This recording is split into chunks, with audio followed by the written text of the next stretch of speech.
Wakil Presiden ke-10 dan ke-12 Yusuf Kala menjadi saksi meringankan dalam sidang terdakwa ex-Dirut Pertamina Karen Agustiawan dalam kasus dugaan korupsi pengadaan gas alam cair atau liquefied natural gas.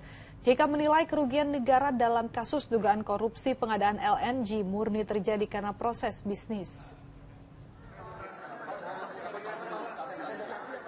Wakil Presiden ke-10 dan ke-12 Yusuf Kala mendatangi Pengadilan Tipikor Jakarta Pusat Kamis pagi. Yusuf Kala menjadi saksi dalam sidang kasus dugaan korupsi pengadaan gas alam cair atau liquefied natural gas (LNG) dengan terdakwa ex-Dirut Pertamina Karen Agustiawan. Sebagai saksi meringankan yang didatangkan oleh tim kuasa hukum Karen, JK mengaku bingung lantaran Karen menjadi terdakwa.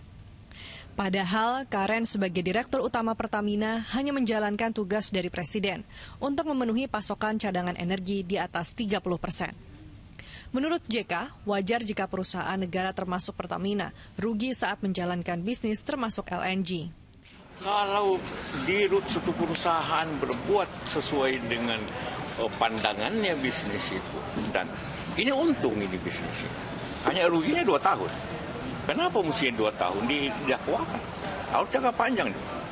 JK dihadirkan sebagai saksi karena terlibat dalam pengambilan kebijakan peraturan Presiden terkait pengembangan energi gas di Indonesia. Beliau kan yang terlibat di Perpres yang 2006 tadi kan, yang bilang bahwa harus lebih banyak menggunakan gas, dan itu yang memang kita lakukan gitu loh. Tadinya kan untuk kilang, jadi kilang kita tadinya ada surat terakhir dari Direktur Pengolahan bahwa membutuhkan 400 mm.